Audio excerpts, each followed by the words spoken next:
ধন্যবাদ। আমি অনন্য রাসেল। আজকে এসেছি ঘোড়াঘাট সাহিত্য পরিষদের প্রতিষ্ঠা বার্ষিকীতে। এখানে এসে আমার সাথে দেখা হলো জয়পুরহাটের এক বিখ্যাত কবি আনসারি ভাইয়ের সাথে। আমরা এখন কবির সাথে তার বেড়ে ওঠা কবিতার সঙ্গ এসব নিয়ে আলোচনা করব। কেমন আছেন আপনার?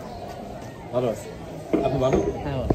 আপনার প্রথম কবিতা কিভাবে লেখা হলো যদি একটু বলতেন। আমি ওই তখন স্কুলে পড়ি, সেটা সম্ভবত 73 সাল। তো পত্রিকায় বিভিন্ন কবিতা পড়তাম, ছড়া পড়তাম, বিশেষ করে কচি কাঁচা আসরের ছড়া পড়তাম কবিতা। সেখানে কবিতা পড়তে পড়তে আমি একটা কবিতা লিখে ফেললাম 21-এর ওপর। সেটি আমার প্রথম কবিতা।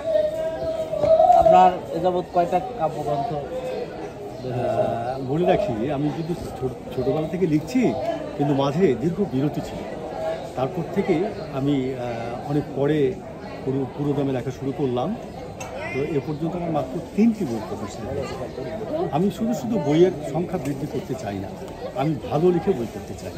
এই কারণে মাত্র 3টি বই আমার হয়েছে।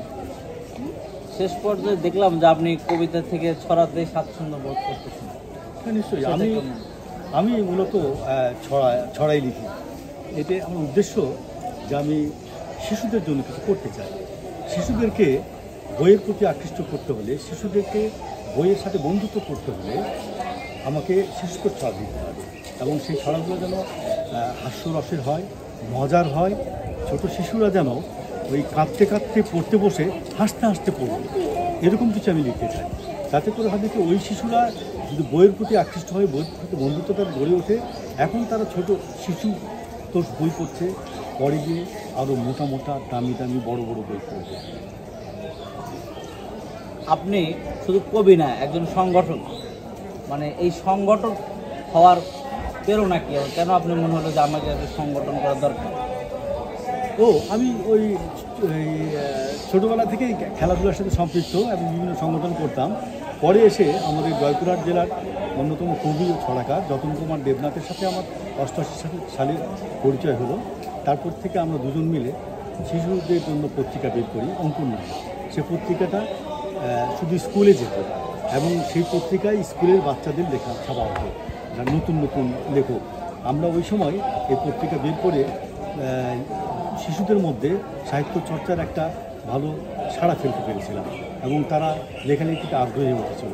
আমাদের ওই অঙ্কুর সাহিত্য পত্রিকায় যারা প্রথম লিখছে, পরবর্তীতে সেই খুদে লেখকেরা এখন অনেকে বড় কবি এবং ছড়াকার, কেউ সাংবাদিক, কেউ গীতিকার, এভাবে প্রতিষ্ঠিত হয়েছে। তো তারপর থেকে এই সাহিত্য সংগঠনের সাথে আমি জড়িয়ে পড়ি, যে আমরা যখন লেখালেখি করি সবাই মিলে আমরা একটু একত্রে কিছু একটা করি, এই উদ্দেশ্যে সংগঠন করা আর কি। নবীন লেখকদের, কবিদের উদ্দেশ্যে আপনার কী বক্তব্য?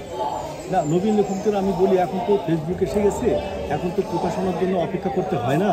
আগে আমরা যখন লিখতাম, লেখা পাঠাতাম, পত্রিকায় আসতো না, খুব কষ্ট লাগতো, অনেকবার পাঠানোর পর হয়তো আসতো।